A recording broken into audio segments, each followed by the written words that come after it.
The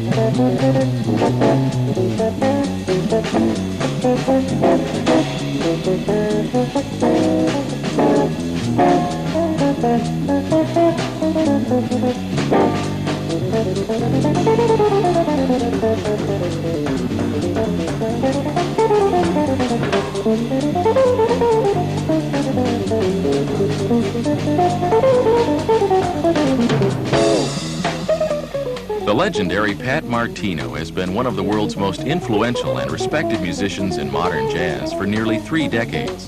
His incredible technique is accented by his long, flowing melodic lines filled with passionate expression and precision.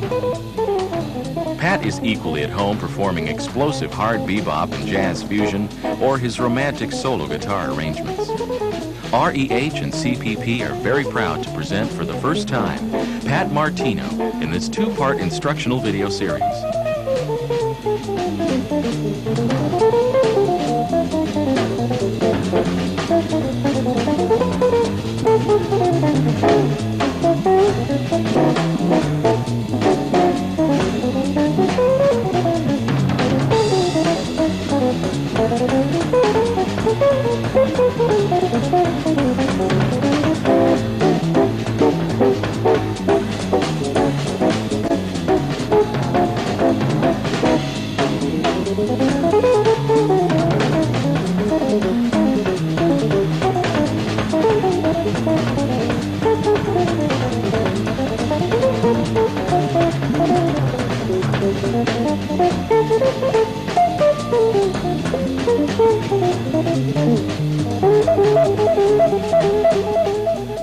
Today, in Part 1, Pat discusses and demonstrates his unique approach using the diminished chord as a parental form for constructing chord voicings and as a vehicle for developing improvisational fingerboard positions. Later, in a special interview, we'll hear Pat talk about his custom-built instrument and his philosophy on life playing the guitar. So we hope you enjoy getting to know and learning from this truly special musician, Pat Martino.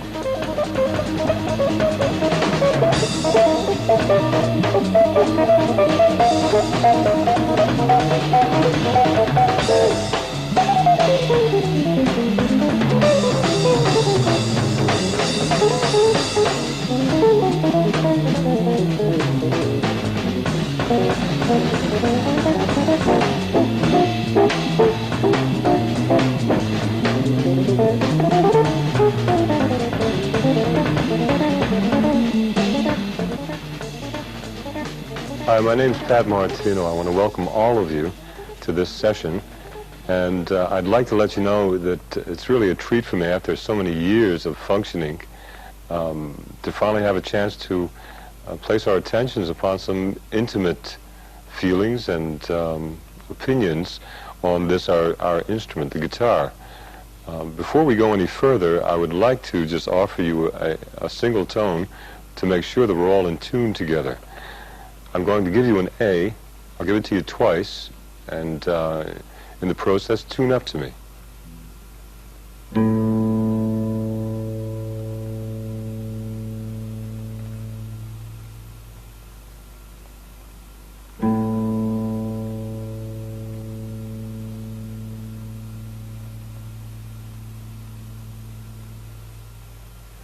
In the upcoming moments, we're going to be covering quite a number of ideas. Some of them are including the guitar in a different way of looking at it. It's been taught quite a number of different ways, and for each of us it's comfortable or non-comfortable. I hope that in the moments we do spend together that you gain some insight by looking through the windows of my house.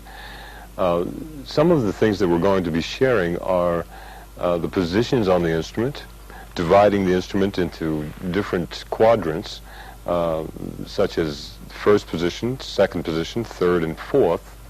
We're going to be talking about string groups, the use of different strings for different chordal clusters and their inversions, alterations included.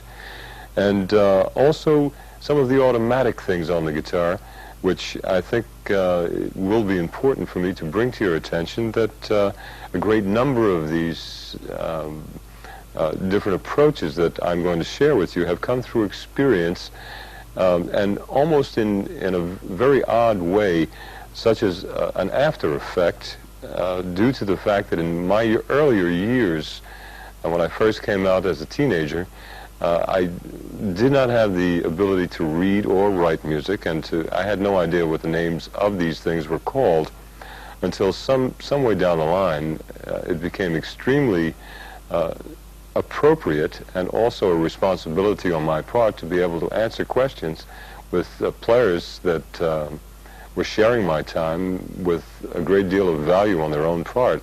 So I more or less in many cases had to take a look back and find out the true terms of a lot of the things that I've learned how to play naturally. An important thing also is that the majority of dexterity that I have gained through the years in their early stages came from listening to records, such records as Wes Montgomery, the Montgomery Brothers, in those years recorded on the Riverside label. A great example was Grooveyard. I learned how to play these things by listening to the record and sitting down with a guitar, very much like today with transcribers who also have the facility of variable pitch. In those days we didn't have that. And I learned how to play these things by ear. So now it's gone a long way, and I think it is important to bring to your attention that this is an addition to all of the forms that I learned naturally from the guitar and a very intimate relationship with it. In the process that is coming up, I hope that you gain insight, a deeper understanding of a different way of looking at things. One of the things that you're going to notice quite different than most is the addition of what I refer to as parental forms on the guitar. In the case of these systems, the augmented and the diminished chord, broadly stretched across all of the different string groups. And I hope, as I said before, that you gain insight and prosper from this sharing. Welcome to the club, and let's get started.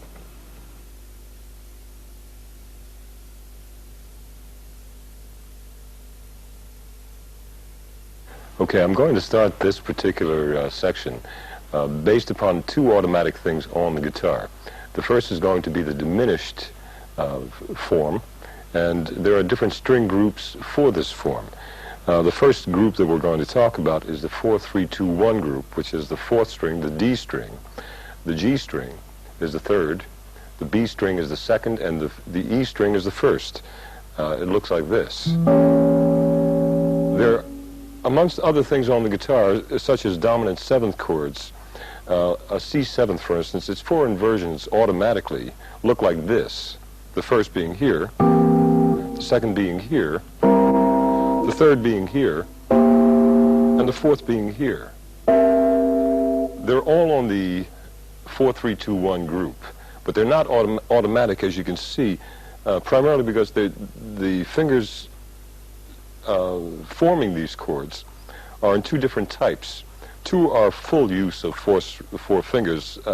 This one here, the C7th here, and the C7th in the fourth inversion here. And there are also two bar groups, automatic, not using all four fingers. First there, and in the third position being the second. These are coming from the diminished form, which is totally automatic, which is a great difference between all of the other chords on the guitar, with one difference being in the augmented form. The diminished looks like this. So it's totally automatic. One of the few things on the guitar that you really don't have to learn per se four different fingerings in your study of the instrument. But one thing does take place in the diminished form that is extremely rewarding, and that is that once this form is played and its 4 inversions are captured, then it begins to unravel quite a number of children. I would normally refer to these as children. It's a parental form. By doing the following, these shall begin to appear. This particular chord, the E diminished, named because of its position on the 4th string, the 2nd fret, that would be E, so we're going to call it, for the moment, an E diminished. By lowering the E to an E flat, it automatically becomes the root of a dominant 7th chord, in this case, E flat 7th. Back to the E diminished.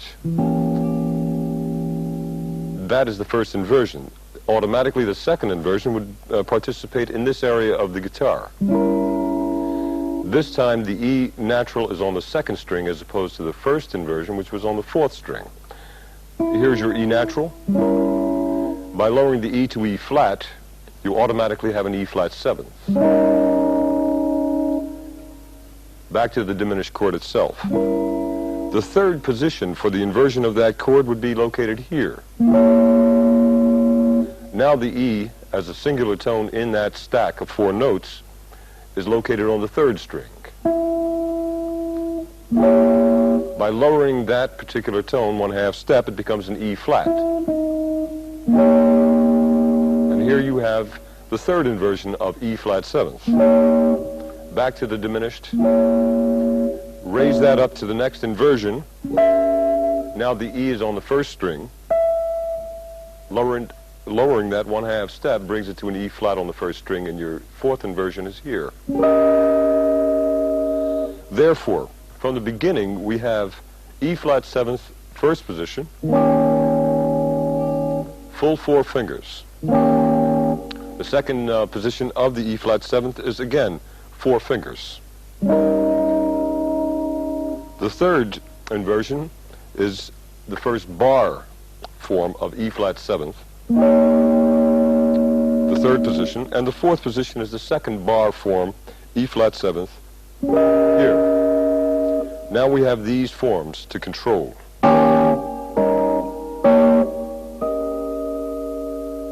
The reason I bring it up in this particular way is so that it isn't necessary to memorize, study by study, all of these different forms. They automatically unravel themselves.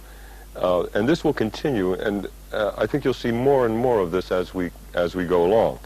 I took and began that with the 4th string, the lowest of the 4-string group being 4, 3, 2, 1, from the E diminished. Now if we go to the 3rd string, being the basic source of motion from the lowest part of the guitar to the higher part, we'll take it from B flat in that chord, that what we did call an E diminished is now a B flat diminished. By lowering the B flat to an A, we now have an A 7th. So, 1st position is here. Same kind of a bar chord that was in of the 2 of the 1st group. A 7th, 1st position. 2nd position for the diminished chord, B flat diminished. B flat to A becomes A 7th in this condition. 2nd position. 3rd position, the diminished chord, one more time, being hereabout. By lowering the B flat to an A, automatically we have an A 7th again, which is the 3rd position of A 7th. Back to the next diminished chord, which is the final one in the 4 inversions, being here. Now the B flat is on the 2nd string, lowered to an A, becomes an A 7th in this area. So now we have these 4 inversions automatically. That's 2 of the 4 strings being used. The first was E diminished, the 2nd was B flat diminished. The 3rd will be C sharp diminished or D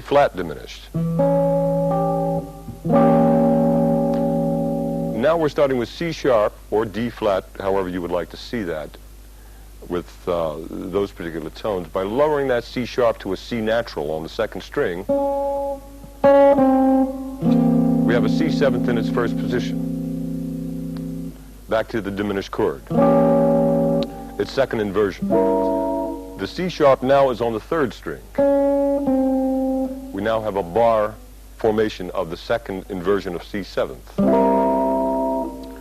Back to the diminished. Next inversion, third position. The C sharp is now on the first string.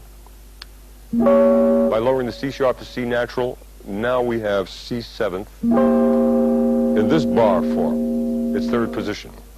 And the final one, fourth position of it, is C sharp on the fourth string, lowering it to C natural. Here you have your C seventh of four inversions played this way.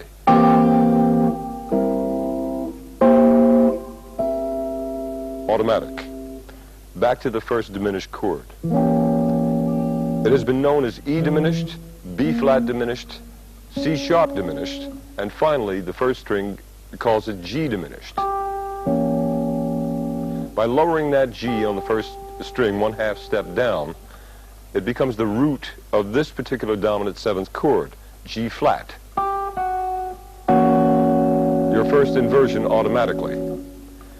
Its second inversion has the G, the root of that diminished term, on the fourth string. By lowering that 1/2 step, we now have the second inversion of that G flat seventh. Back into its diminished parental form. Automatically moving up the fingerboard a minor third, 3 frets higher, we now have the G on the second string of the 4-string group. So here we have G seventh, or G diminished, to a G flat seventh in its third position on a 4-3-2-1 group. The final position, the fourth position, places the G on the third string. By lowering it 1/2 step, it becomes G flat seventh, once again automatic in the fourth position. Now we have this series of inversions. First position, second position, third position, fourth position. Now let's consider this. If we take this diminished cluster, this parental form, and we already know from our discussion so far that there are 4 dominant seventh forms that come from this chord, which is 4-dimensional in a sense. It has 4 identities. So here now, if there are 4 dominant seventh chords in this group, there are also 4 dominant seventh chords in this group, and 4 more in this group stacked vertically. Now we have 12 keys of these dominant seventh forms in this singular collection of strings, so that on the 4-3-2-1 group of the diminished chord, before we get to its second inversion automatically, we have this many chords. 4 here, 4 here, 4 here, and then we have the first mirror image of the 4 groups in its second position automatically, which begin here.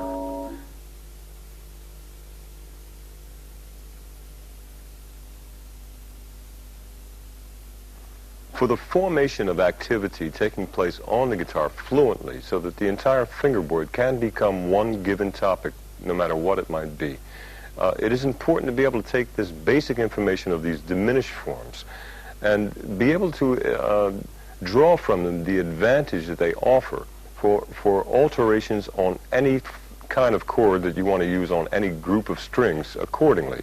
So that in the case of the diminished chord, as it initially was on the 4-3-2-1 group, it can be applied so that it becomes automatically a dominant seventh chord. In the case of this one here, E flat seventh, or any of the others in it, C seventh would be just as appropriate. By taking that C seventh and lowering the third of that particular major scale, you then take the E and drop that to an E flat. It's a C minor seventh. And now you have altered that to a functional chordal form for your own vocabulary to more or less just stock up and bank it so that you can use it anytime you want it. If you take it then and alter that by lowering the fifth or raising the fifth, in this particular case we're lowering it to a flat 5. Here's your C minor 7 flat 5. So all of this coordinately comes from the parental form, and it breaks off into numerous children. And I think that what we're going to be covering now is how to gain dexterity in these, within the application throughout the fingerboard topically. We've covered quite a number of events that have been governed by the 4-3-2-1 string group. In the case of the initial parental form, this E diminished, by the same token B flat diminished, by the same token C sharp or D flat diminished, and also G diminished. One of the things on the guitar, especially idiomatically speaking, in the jazz genre, rhythm and blues genre, bebop, and so on and so forth, certain groupings for voicings of chords in their own right have been governed by a number of string groups that are kind of passive to some other forms such as fusion. In this particular case, this group, 4-3-2-1, is an adjacent group. In other words, the strings in their own accord are adjacent to one another. They're in a row, 4, 3, 2, and 1. Another example of the same phenomenon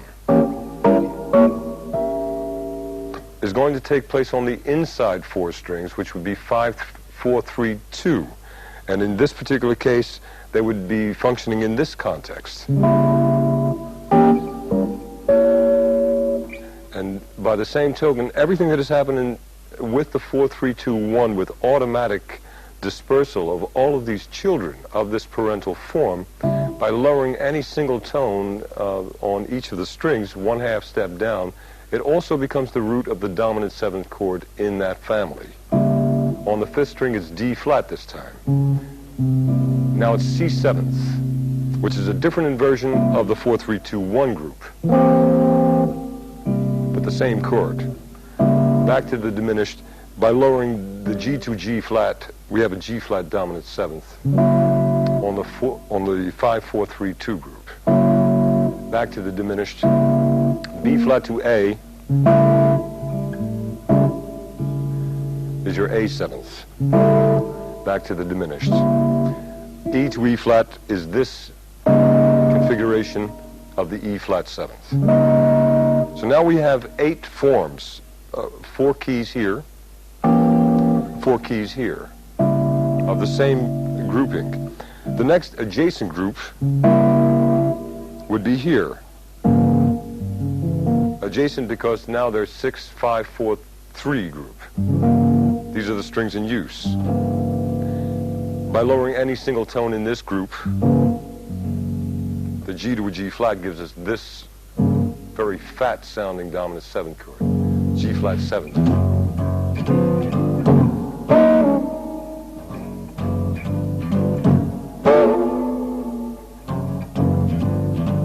A lot of use in terms of pumping a really dynamic kind of pulsating, very pulsating form as a cluster.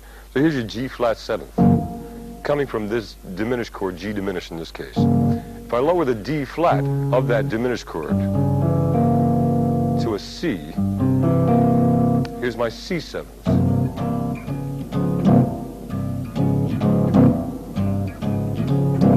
Okay.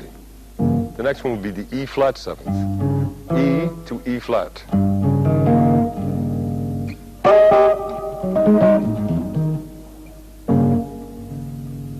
Back to the diminished chord. The A 7th would come from the B flat to the A natural.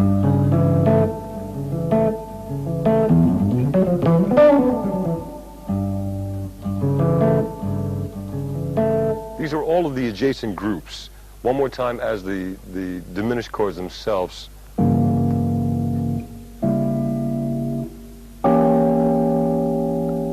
Three adjacent groups. If we then take that first 4-3-2-1 group and take what is automatic from it, such as these two strings being totally the same, only 2 octaves in difference, we then place that there, and what's left is this. Again, this automatically inverts itself with the same fingering up the neck. And in this particular case, we're going to call these non-adjacent groups because they're not in a row. There are certain strings that are not being used. In the case of this voicing, 6-4-3-2, the 5th string is dead or blunt.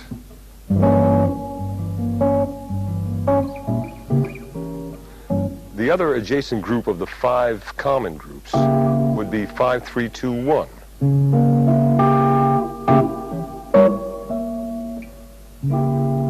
And in the same, according to all of the other information that has led us to this, by lowering any single tone, it becomes the root of a dominant 7th chord. D flat to C, C 7th. B flat to A 7th. E to E flat 7th. G to G flat, G flat 7th. And that's on a 5-3-2-1 group. On a 6-4-3-2 group, non-adjacent as spoken of, G to G flat, G flat 7th. E to E flat, E flat 7th. B flat to A 7th. C sharp to C, C 7th. In the case of this particular group, you're going to find that in doing this, coming from the diminished parental form, you can lower it to a dominant 7th. Then if you lower the 3rd, you have an automatic minor 7th in that group. If you take that at the dominant 7th, as it was, and raise that 7th, you'll have a major 7th.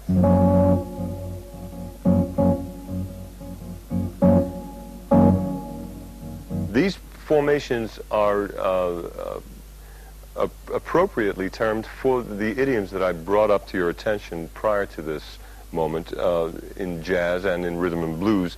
You will see that in many jazz forms you're going to hear a major 7th chord like that. Or if you take the 5th once it's altered to that and lower that, you'll have a major 7 flat 5, which sounds like this. If you take it from the dominant 7th, from the diminished to the dominant 7th, and lower the 3rd, you'll have the minor 7th. And if you lower that 5th, you'll see another common form, a common group from these forms, used in jazz quite a bit. A minor 7 flat 5. In this particular case, we took it from G diminished to G flat 7th to G minor 7th to G minor 7 flat 5. By the same token, all of the inversions that came automatically from these parental forms will act accordingly to enhance your repertoire of forms for your future engagements. Second inversion, G to G flat 7th. Taking the 3rd of that G flat 7th, which in this particular case is the B flat, lowering that, here's your G flat minor 7th. If you take the 5th of that, which is the D flat, and lower that, you're going to have the G minor 7 flat 5 here now.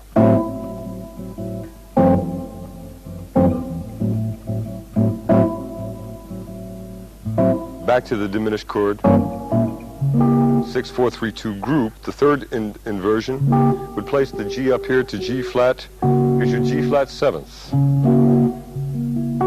If you lower the 3rd, which is here now, you have your G flat minor 7th here. And if you lower the perfect 5th a half step, you have your 3rd inversion automatically of that particular form.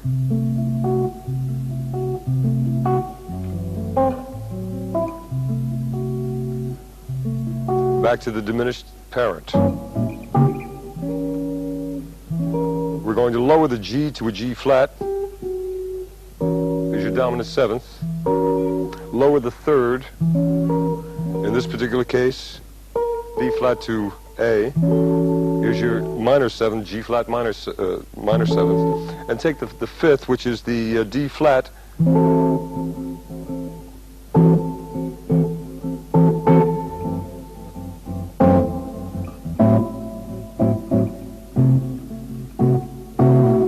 So now you see you have 4 automatic inversions of another family of forms used quite commonly in another kind of, idiom of jazz. So by the same token, the way these formations cluster themselves on areas of the fingerboard, going in ascent across the board, so that you have 12 frets, from an open to a double fret at the 12th fret, the octave. You now have every area of activity governed by these potentials.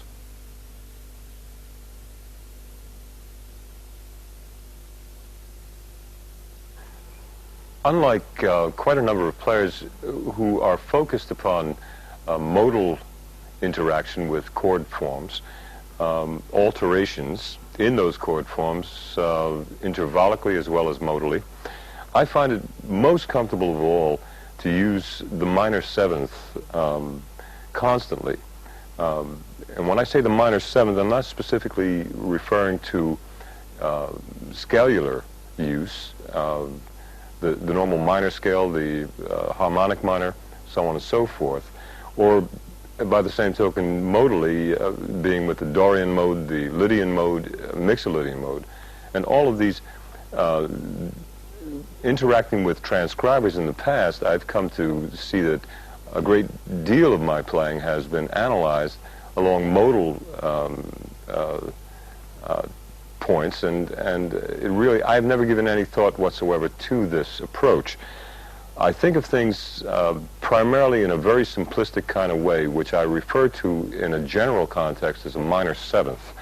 The minor 7th, of course, in my context has been, through experience, quite a number of line forms that I find extremely pleasing. So that this, when I play something like this, in the case of a C minor, being a substitution for an F7th, and that F7th could be an F13, it could be quite a number of things, an F7 sharp 5, an F7 sharp flat 5. In my case, I generally refer to it as a minor 7th. Here, if I were to play against this chord here, which is an F13, I think of it in context with the minor 7th as a substitution for this form, and in doing so, I go a perfect 5th in the key of F, which is the C. So I think of a C minor 7th that will fit this through experience. The context, or what is included in the patterns that I will play, come through experience and not through analysis. So that this particular form here is melodic and not scalar in any way. If I do this, this has nothing to do with scalular forms, intervallic forms, modal forms, even though they can be analyzed and proportionately given titles that fit in an accurate kind of way. I personally, this is second nature to me through experience of things that melodically work and are pleasing to me. So the first position of this F7th would be here.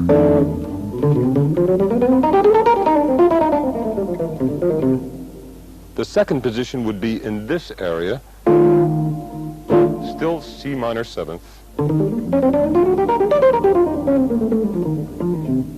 The third position would be in this area of activity.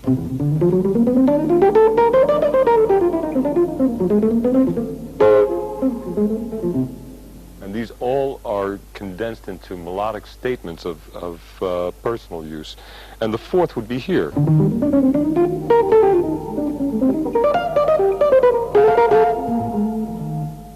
So here I've got an area of activity, and in this particular case, even though underneath the topic is F13, the key of the dominant 7th in F, I'm thinking of the same areas of activity, vertical activity, in 4 positions, solely based upon the C minor 7th chord.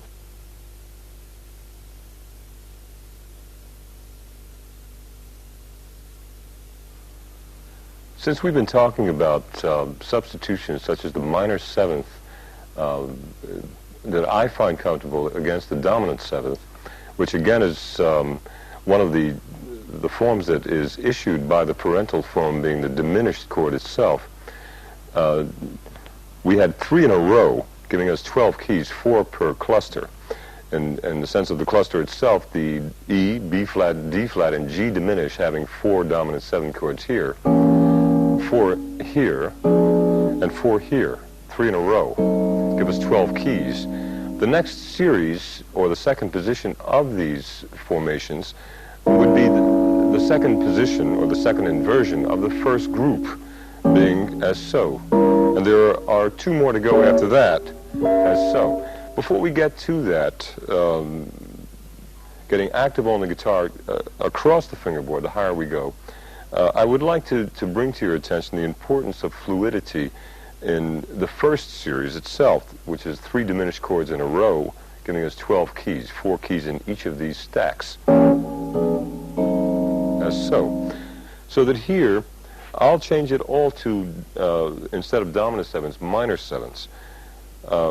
First, starting with B flat minor seventh for the E flat diminished, rather for the E flat dominant seventh, E minor seventh for the A seventh, G minor seventh for the C seventh, and D flat minor seventh for the,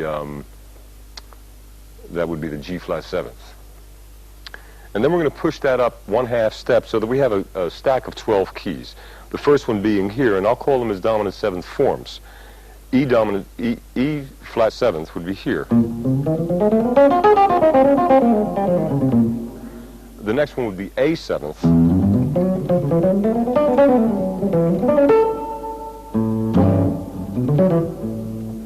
The next one, C seventh.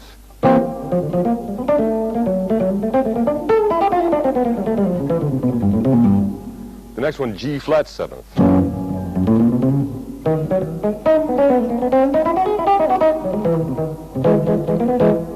Okay, you see I'm adding also phrasings and rhythmic forms that I know through experience in performance and on stage, certain things that infiltrate excitement in the crowd. We're putting out dimensions of powers, dynamics, and melodies at the same time. So these are things that we'll talk about at some point in this discussion. So that's the first 4 keys. Then if you raise those 1/2 step, that B flat minor seventh as a substitution for the E flat seventh becomes B minor seventh. We're still in this area.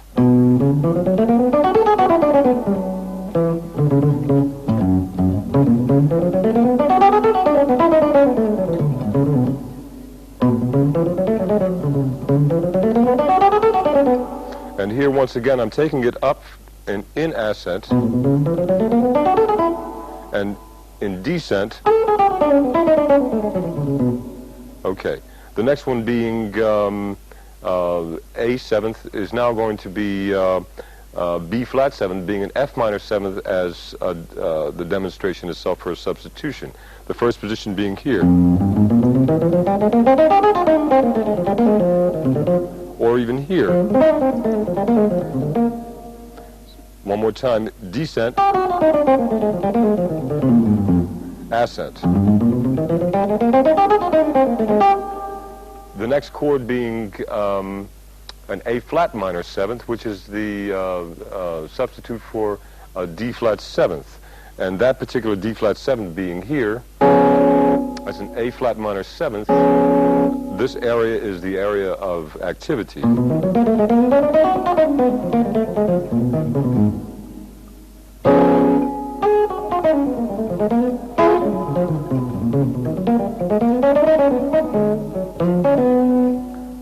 The next one being D minor seventh for a G seventh.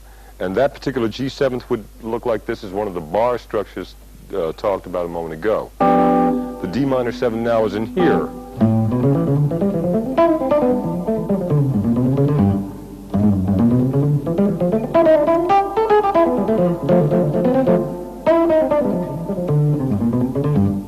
Okay, the next one will be C minor seventh for an F seventh. And that particular one, keep in mind that we now have placed, we've covered 8 of the dominant seventh chords in this vertical stack, out of 12 keys in the full inversions. So 3 inversions of the diminished chord. We're on the 3rd one now, which is in the 1st position. This one here, F sharp or G flat to F natural, gives us an F 7th. And the substitution for that is C minor 7th, and I'm using it here.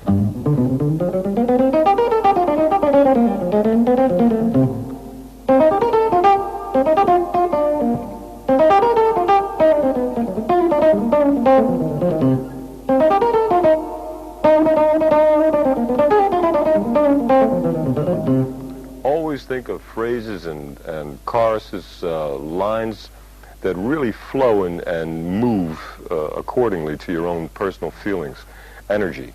That was on the F 7th, and it was the C minor 7th. The next one would be G flat minor 7th, and I'm using that G flat minor 7th as a B 7th, which would be coming in this particular case from this bar form, again from this 3rd diminished in a 3-fret row. By dropping the C to a B, it's a B 7th. And its alternating substitution, the B 7 is going to be a G flat minor 7th.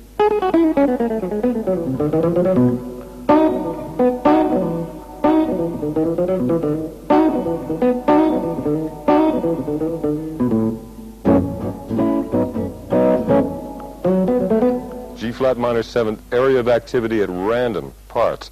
The next one is going to be an A minor 7th, and that being for the following D 7th cluster in this position. Here's your D 7th, which again came from an E flat diminished. E flat on the 2nd string, down 1/2 step to a D makes it a D 7th. And for the substitution for that, I'm using one more time my own personal comfort, is the A minor 7th.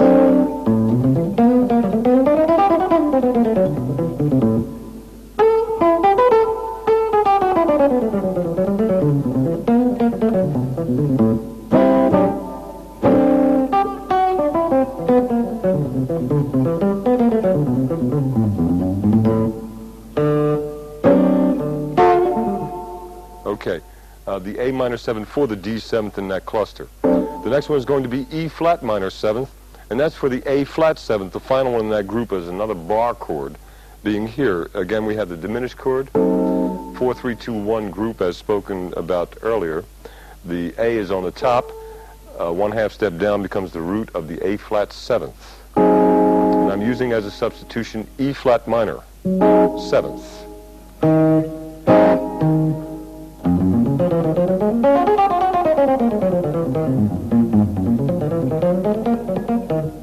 Okay, that's all 12 keys solely in this area. Now, if we think about that as we thought about these, the parental forms of these motions of activity through all the keys, we had this in mind. 12 keys. The next inversion of the first is here. The next inversion after that would be here, and the final one up here in the 4th. If we take the diminished chord, 4 inversions, and we turn them all into E flat 7th. The first inversion would be here, as I've demonstrated. The second inversion would be here.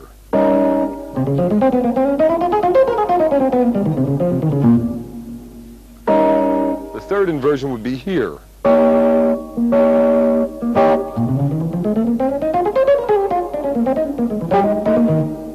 And the fourth inversion would be here.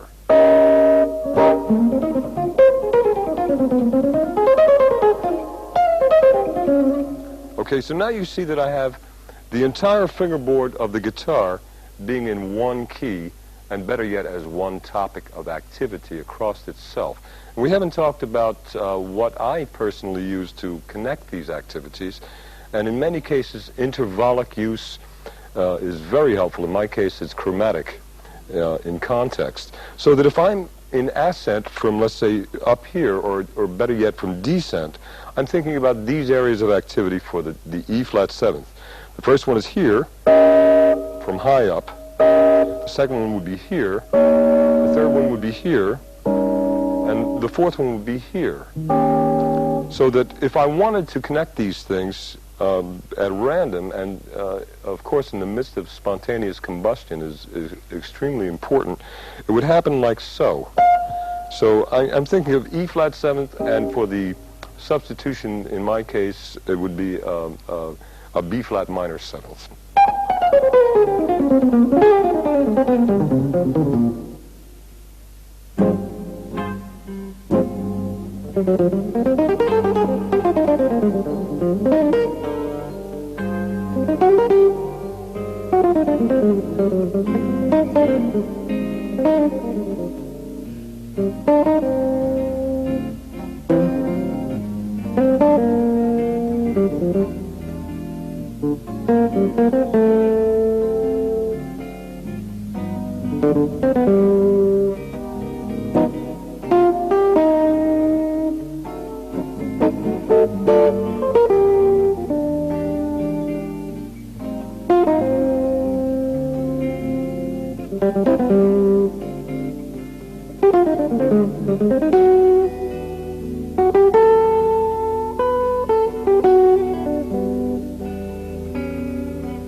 Okay, we've discussed the diminished form, and it's as a parental form, and 4 positions on the guitar fingerboard, culminating finally in a total topic for the entire fingerboard, so that there is no particular comfort area on the guitar that is more comfortable than any other. In the case of a fast reminder, it's based upon these positions. So there are 12 keys between here and there. And then the second series from here to there, 12 keys. And the third series from here, 12 keys to there. And finally from here for the 4th position. And the next would be an octave higher than the first. So now what I'm going to do is to take the series that comes from this system. If you do quite remember clearly, the E diminished went to an E flat 7th. So I'm going to play across the E flat 7th as one of the forms in this position, the first position. And then the second was A 7th. The third was C 7th. And the fourth was G flat seventh. One more time to fill you into what I'm going to be playing against these clusters in the background is what's comfortable for me tonally and otherwise as a dominant seventh for a substitution on these forms, so that what is seen on the chart as an E flat seventh is going to be a B flat minor seventh. An A seventh is going to be an E minor seventh. The C seventh is going to be a G minor seventh for me. And finally, the G flat seventh is going to be a D flat minor seventh for me. I'll start with the 4 inversions in this position, then 4 inversions in this position, then 4 in this position, and 4 in this. So that we'll, in the process, cover the entire range of activity on solely vertical areas of active motion. Number 1, the E flat seventh will be here for me.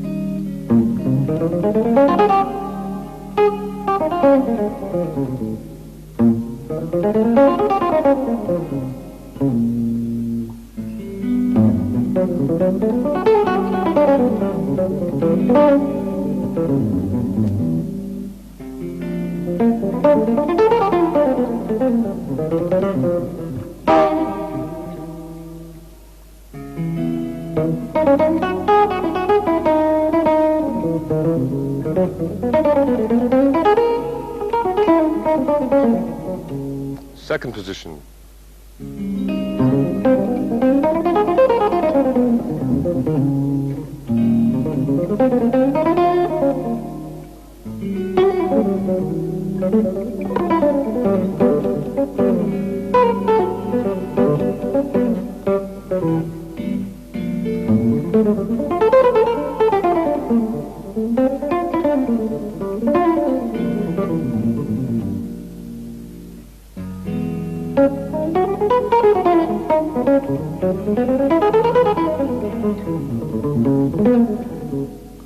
Third position.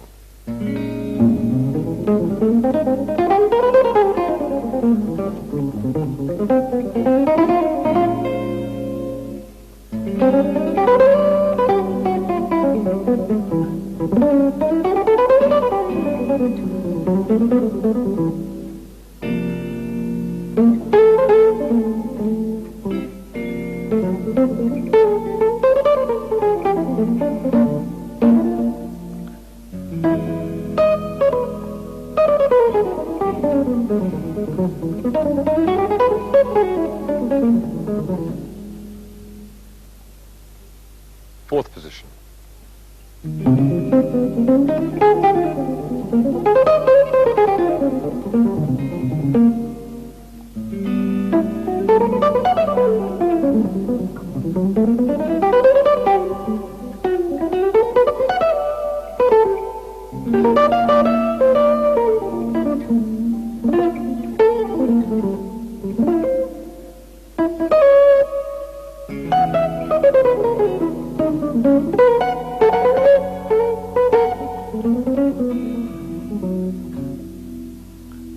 Okay, here we have 4 positions for each of these forms, and they're all vertically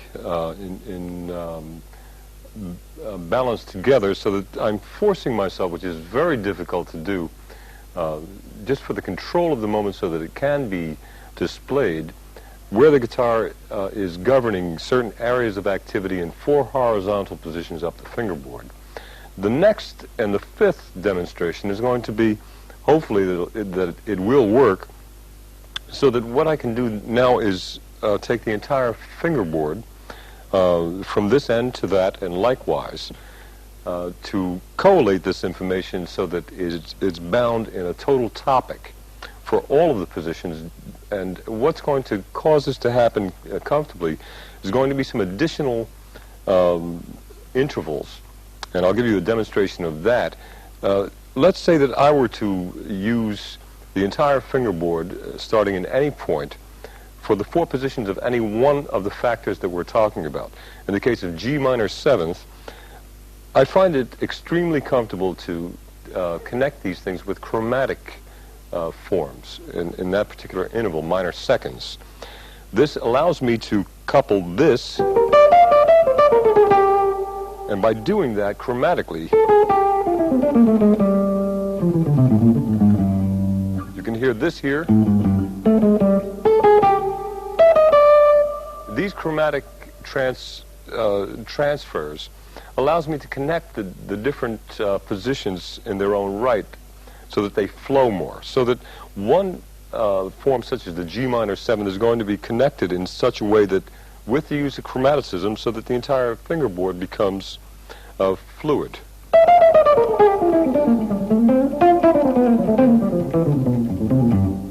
So you see there that all of that does fit to that G minor 7th. Here it's being governed in this area. Here. Here. And here. And all of them connected.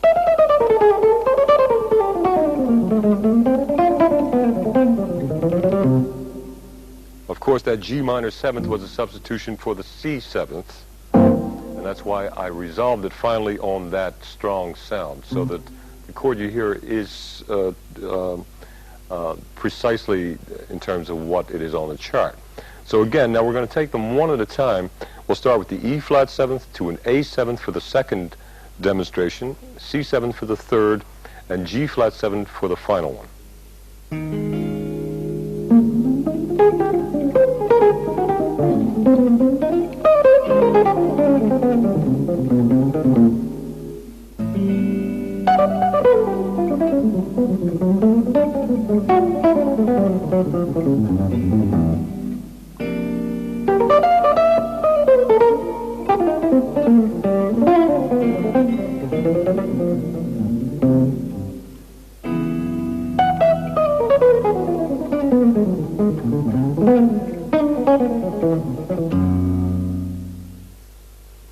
Okay, the next display of forms is going to be the addition to the 4 dominant 7s from the first parental form as the diminished, the E diminished, B flat diminished, C sharp diminished, and G diminished, all in one dimensionally.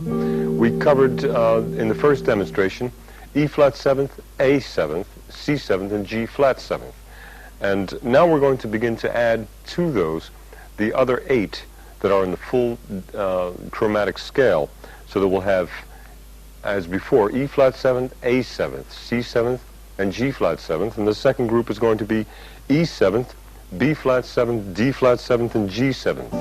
The third group will be F 7th, B 7, D 7, and A flat 7th. One at a time. We'll start from E flat 7th up. First position.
Full 12 keys, first position. Second position, full 12 keys, starting from E flat 7.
Third position.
Fourth position and final position.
Now let's connect all of them one more time through the 12 keys, using the entire neck for each of these 12 keys, singularly known as topics in their own right for the entire fingerboard.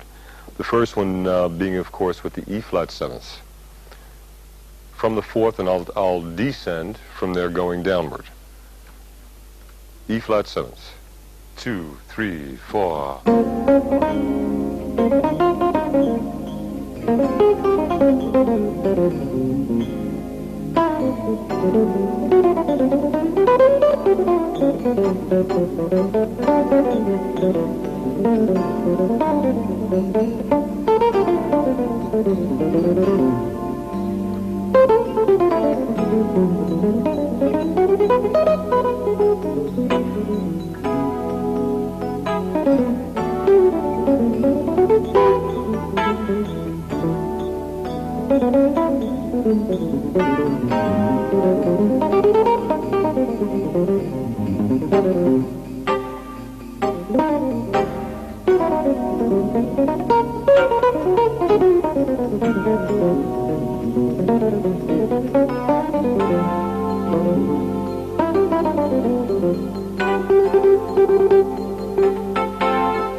The guitars that I've had have been extremely intimate relationships with identities in their own right. They've been full of all kinds of spontaneity and stimulation. This particular instrument has been a gift from a fine luthier from Puerto Rico, currently in Long Island, New York City. He made this as a gift for me. I was performing at the Bottom Line in 1985, and Abe Rivera, that being his name, came to that particular performance, at which time I was using one of Tommy Bumina's sweethearts, a Polytone, solid body, and Abe went out of his way to make sure that I would be pleased with a personal reaction on his part, and he designed and carved by hand and inlaid this in such a way that he really floored me with it, you know. One thing that is amazing is the weight of this instrument. It's been made with a number of exotic woods, types of wood that have been shipped in, imported, and it's an extremely heavy instrument. So, as far as being hard to play, difficult to play, that's a state of mind, and it comes down to adjusting oneself to the tools that we have to work with, and they become secondary after a while, and you don't feel what you would normally feel when you're free of mind and you walk up to an instrument solely as a separate unit in its own right. Then you feel the weight of it. You can more or less analyze the difference between what you were using at that time by comparison, and that's how that works. In this particular case, I fell in love with it when Abe presented it to me as a gift. And from that moment forward, it's been very difficult to pinpoint anything different due to the fact that it's very holistic in my relationship with it.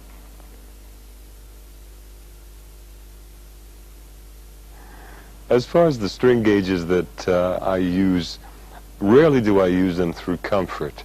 There are many other practical reasons for me to choose what I manipulate at any given time.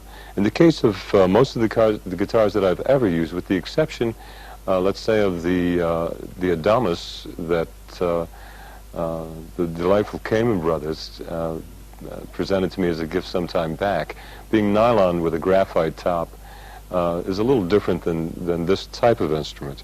The gauge on these strings, comparatively to the nylon strings on that particular Adamas, these are heavy gauge, very heavy gauge, for a number of reasons. I never have focused my attention upon picking and attack in terms of the amount of pressure that I use on the plectrum that I'm working with at any given moment. But there is one thing that is in common and very consistent throughout the years that I've used guitars. I have a tendency of picking extremely hard, and this causes me to depend upon a very heavy gauge string at any given moment, because I have a tendency of breaking strings like rubber bands. So due to the fact that I formulate a very staccato type of attack, it's demanded upon me to use heavy gauge strings. On the instrument at this given moment, I'm using a 16 for an E, rather a 15, I'm sorry, 15, a 17 for the B, 26 for the G, 36 for the D, 46 for the A, and 56 for the E. Normally, I use a 16 for the E, an 18 for the B, 26 for the G, 36 for the D, 48 for the A, and 58 for the E. And that really gives me a very powerful staccato feeling. Pioneering plectrums in terms of their quality, the type of substances used for the plectrum in itself. I've lived a very silent life, you know, a solitary bird, so to speak, in the early days as a sideman, traveling on a constant basis into strange places, you know, and during those years I would enjoy taking a walk into a forest or a beach and I would find pieces of wood coincidentally in the shape that would, of a plectrum that would fit very well, you know, and different stones and pebbles from beaches and from different ground lays that after a while became a very mystical experience for me, you know, and it enhanced a great deal. Now I'm using, at this particular time, I'm using heavy, extra heavy picks in terms of the type. I enjoy using picks of this size, triangular in shape, due to the fact that I have a tendency of wearing them down to certain degrees where they become intimately different from each other, the different sides. So that very much like a regular pick, this is a Fender extra heavy, very thick, and also gives me control from this end, a wider area. This being also a Fender, it's an extra heavy as well. And in the use of one of this nature with a pointed end, there are times when I use that accordingly so that I can get the sound. There's a very sharp staccato.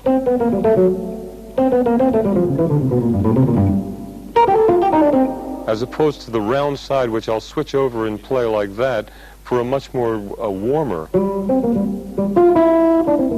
as opposed to this one.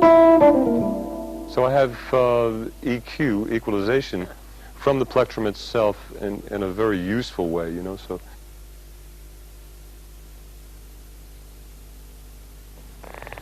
Yeah, I think it's important to keep an open mind to music, including all kinds of music. We're in a global warming of an intake, an impasse of so many different cultures and types that new forms of music are constantly on the upgrade, primarily because they're all blending together with a larger vision of a collective, unified reality. It's happening at all times. And you are affected whether you hear it or not, including myself, and I think it's good to keep an open mind.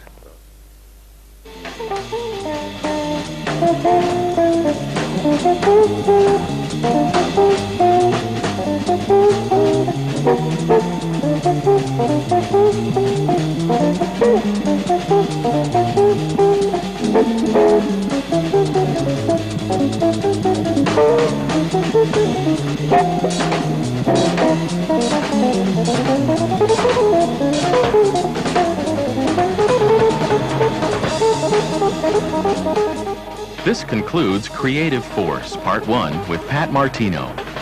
We hope you'll join Pat for Part 2 as he demonstrates improvising over various chord progressions using his minor conversion concept. He also discusses the augmented chord as a parental form for developing interesting triadic structures. And finally, learn some of Pat's hauntingly beautiful solo guitar arrangements.